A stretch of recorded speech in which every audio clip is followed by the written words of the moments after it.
আজ প্রায় ২ সপ্তাহ যাবৎ ঢাকাসহ সারা দেশে তীব্র তাপদাহ শুরু হয়েছে।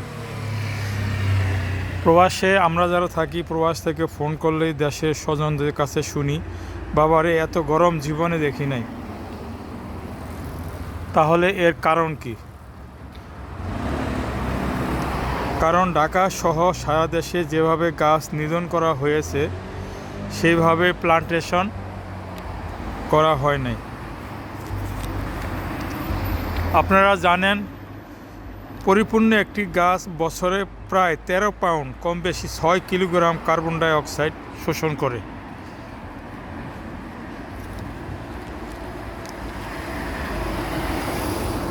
আমি যে শহরে থাকি, এটা ইতালির মধ্যে সবচেয়ে গরিব শহর বলা যায়। এখানে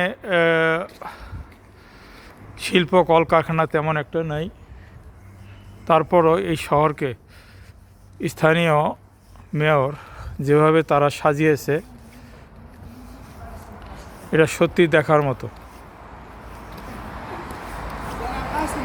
ঢাকা শহরকে ২ ভাগে ভাগ করা হয়েছে, উত্তর এবং দক্ষিণ সিটি কর্পোরেশন।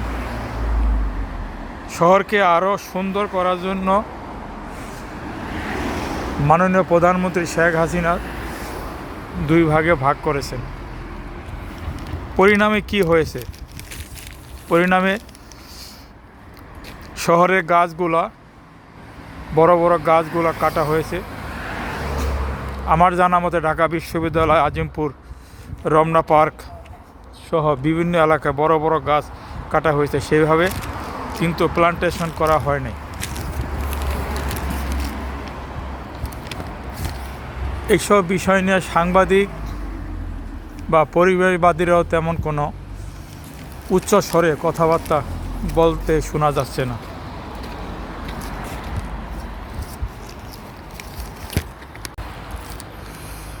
একটি শহরে বসবাসের জন্য অন্তত ২০ ভাগ বনভূমি দরকার বা গাছপালা দরকার। বর্তমানে ঢাকা শহরে যা আছে তা মাত্র ২ থেকে ৩ ভাগ।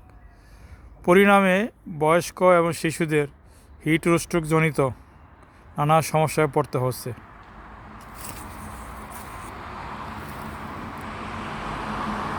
তাই পরিবেশবাদীরা একটু আন্দোলন সংগ্রামে বা প্রতিবাদ করেন। অপরদিকে ঢাকা শহরের উত্তর এবং দক্ষিণের মেয়র যারা আছেন তারাও একটু সোচ্চার হবেন, বেশি বেশি করে গাছ লাগান। এই ধরনের পরিবেশের প্রতি আমাদের বিরূপ আচরণ না করে পরিবেশের প্রতি ভালোবাসতে হবে, পরিবেশের প্রতি আমাদের ভালোবাসা থাকতে হবে। পরিবেশ আমাদের স্বস্তি দেবে। এবং প্রতিটা শহরে প্রতি ১০০ মিটার অন্তর অন্তর কত সুন্দর পার্ক আপনারা দেখতে পাচ্ছেন। দেখলে মনটা জুড়িয়ে যায়।